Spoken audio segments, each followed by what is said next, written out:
Marilyn Monroe Barnes is a 17-year-old girl who cannot wait until she leaves the sleepy town of Greer SC and begin college, yet once there, she and her family are dealt a financial skydive, and unlike the commercial, she has no United Negro College fund, so determined not to have to return as a college dropout, she decides to use what she has to get what she wants, a better life. Her roommate, an around-the-way type of girl named Sonya Styles, who invites Marilyn to a night on the town with her and another friend, Arias, who is a very high-maintenance young girl who learns of Marilyn's financial woes, decides to let both girls in on how they can make money the same way she does and indulge in the good life, by working for Mary Jackson, a beautiful, sophisticated, and worldly 40-year-old woman who runs a local club only as a front. What she is in reality is one of the top escort services, only to well-paid older men who are married and unfulfilled, so they seek the company of young eye candy when out of town in exchange for money tuition. In other words, sugar daddies. Marilyn jumps in head first, and all seems to work out for all until one of the girls becomes a bit greedy and secretly is no longer content to be under Mary's thumb, and not content with being a sugar baby. She wants to be the sugar mama, Mary,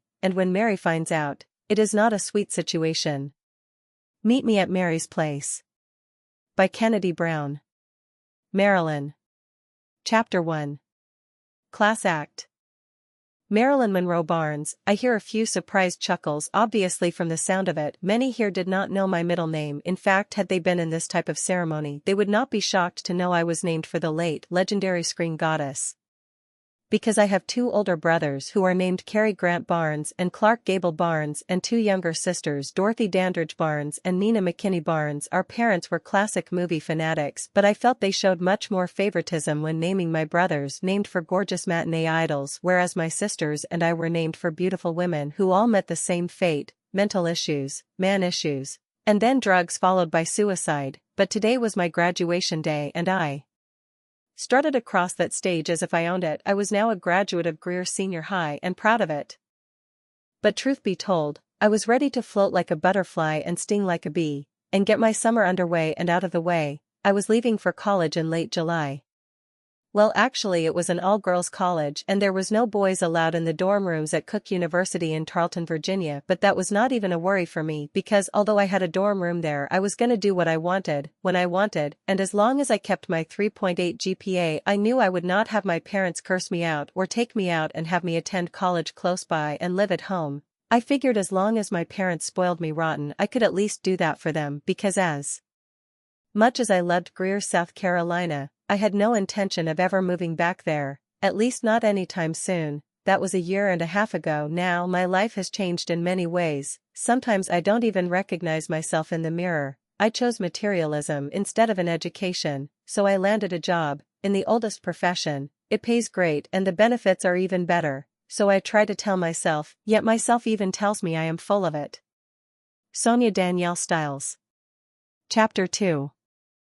I was so ready to get the hell out of this hellhole of a home. I have no life of my own. What I have are 6 younger siblings, and the only ones that have the same father are the twins, Brent and Trent, who were a year younger than I am. They both work great jobs now, and the 3 of us have a system where they work and I watch the younger kids because our mom is now living with her new husband, Izar Fernandez, in his 1-bedroom apartment, and I know it sounds like she abandoned her kids, but far from it. My mom will be moving back into our home in 6 months. After she divorces Izar, my mom has been married 4 times, strictly for the purpose of money. She married men who needed to become U.S. citizens, and after they become legal, they divorce and my mom gets paid. Trouble is a few of these paid-for marriages also resulted in unpaid-for children, but I have been away from that life of babysitting and having no life of my own, and I must say, once I realized if I used what I have then I could and would have anything I wanted. At least that is how I see it. Too bad I am too blind to see the forest for the trees.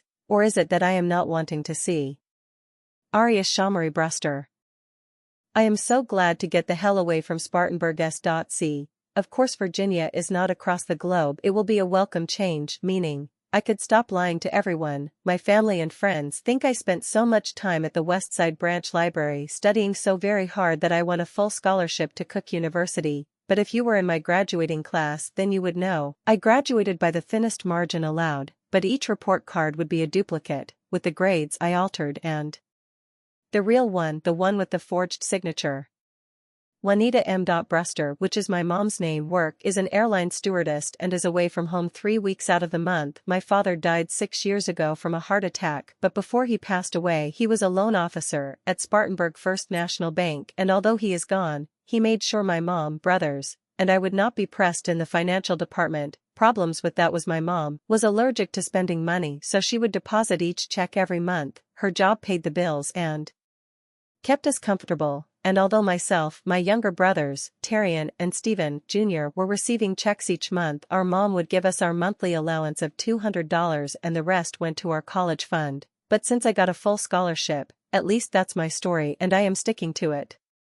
Truth is, I had to pay for my tuition, which I decided to do. Mom was so proud that she granted me full access to my trust fund and bragged on my accomplishments, and since most of my family lived out of town, my mom called, bragged, and everyone gushed over my intelligence. I am very intelligent, but I am more ambitious than anything else. I had just 2 things on my mind, and school was the farthest thing on my mind. I had a plan, and it would work out fine, as long as I was new to Virginia, and Virginia was new to me. Thank God for the social media job search. In fact, I had already been hired online by a company that seemed to cater to employ an ambition, living well, while someone else did the manual labor. I had already rented an apartment 10 minutes away from the campus of the school. After all, I would be stupid to even try to live in a dorm room when I only had 1 class, so I rented a small residential suite from my job I had lined up in Virginia. My employer was a sleek businesswoman by the name of Mary Savoy Jackson, and this story is far from the story I would be telling had I not gotten out of Spartanburg, or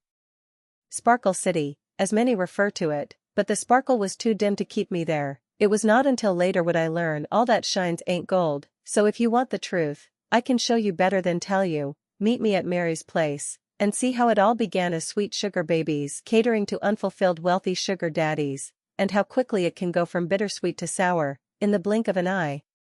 Present day 2017. Marilyn.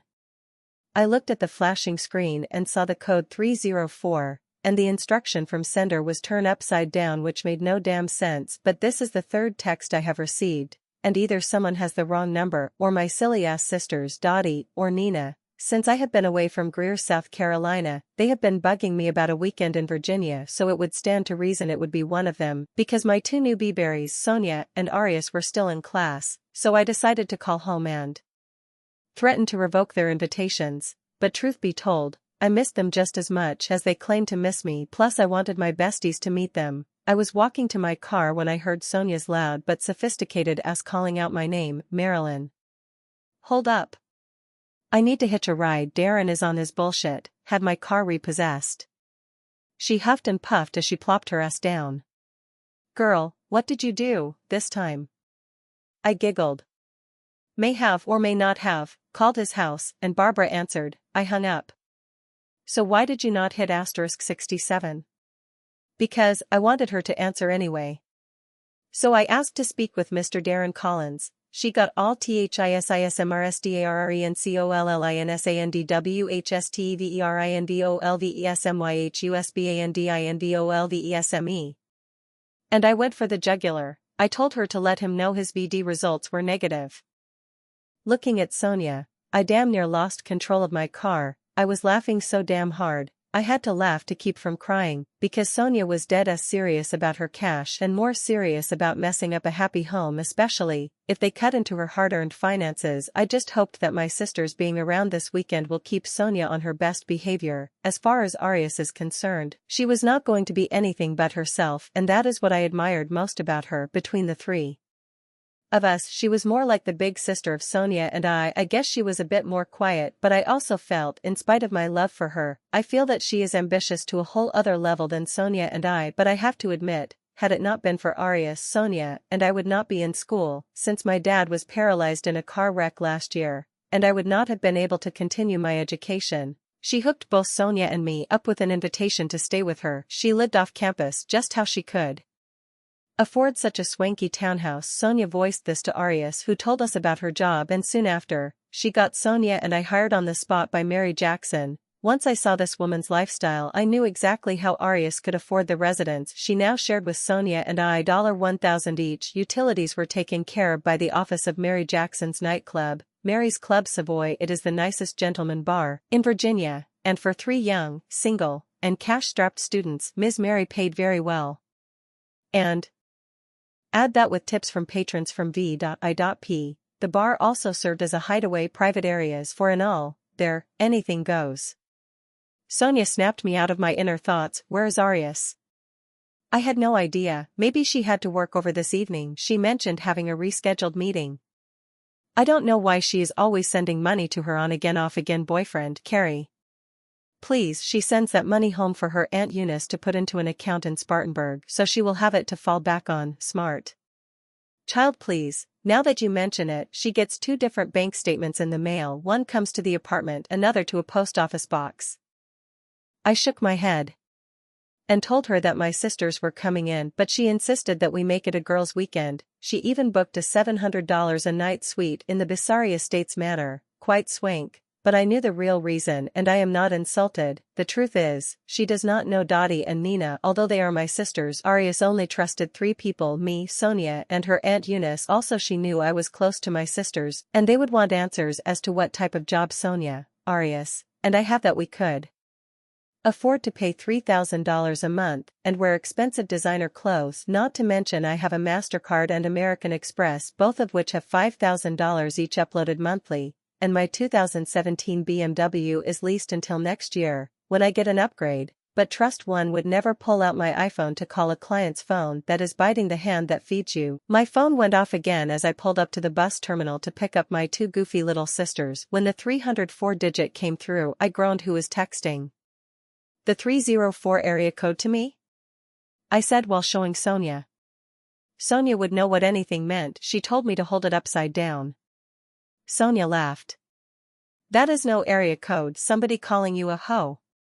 I am glad she could get her 7 chuckles on it, while trying to sober herself before my 2 homebody sisters got to the car. Here they come, I squealed. Both Sonya and I got out to greet them. They were so sweet and innocent, almost childlike, kind of, my babies. When they saw the car they were in awe. So sweet. Now I know why I get homesick. I miss them. Dottie was sitting behind me oohing and awing at everything. Nina was asking all kind of questions, like I knew she would. Then she said, "Damn, are y'all prostitutes?" Both Dottie and Sonya burst out laughing with Nina. When we pulled into the parking area of Bissari, both girls whistled, gave each other a high five and said in unison, "Prostitutes."